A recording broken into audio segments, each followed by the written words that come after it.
The equipment, the weapons that are going to be distributed to the Kurdish elements and the SAC will require some training, presumably on the part of the U.S.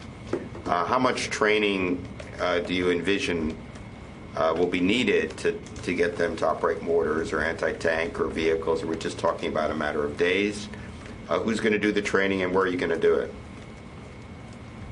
And has that begun?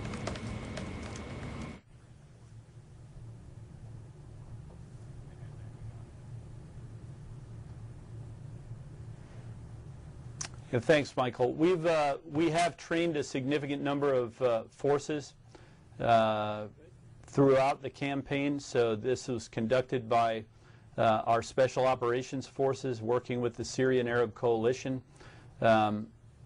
There probably will be some additional training efforts, but I don't have the level of detail that you're asking for. I think that's something we're going to have to take and probably get you a little more detailed answer as a follow-up.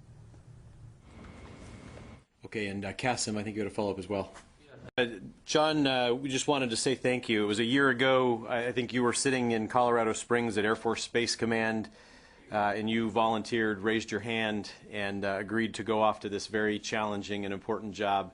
And it was something you've done at great sacrifice to your own life and your own family, but we wanted to thank you for it. Your weekly updates have been very valuable. Your updates to us, your updates with the Iraqi press, your updates with the international press and the press corps there in Baghdad have helped to ensure that we have an informed public when it comes to understanding this important campaign to defeat ISIS, and you have done that.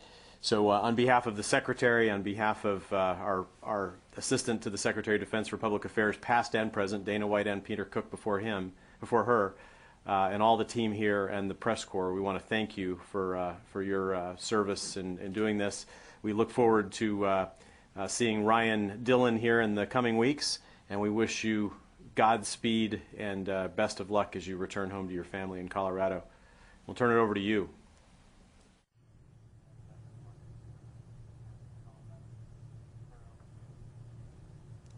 Jeff, I want to thank you for the kind word, and I want to thank all of our friends in the Pentagon press for being patient with me, even for the times that you weren't patient with me, because I'm a firm believer in the importance of being as transparent as we can, explaining what's going on with the campaign.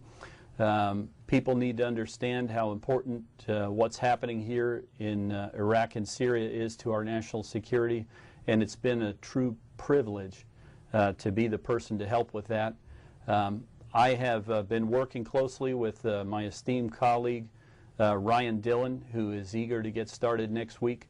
I'm going to remain here for several more days to be a resource to him as he transitions in. What I would ask is you continue to challenge him and have him explain what we're doing accurately in context. That's what we're going for.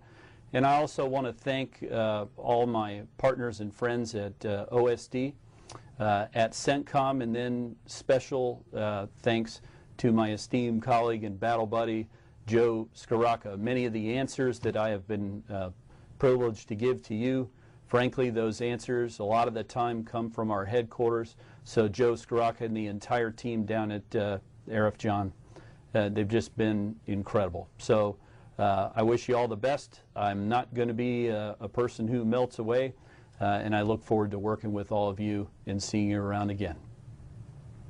You've done a great job for an Air Force guy, and we look forward to seeing you back on this end of the pond soon. Thanks, everybody.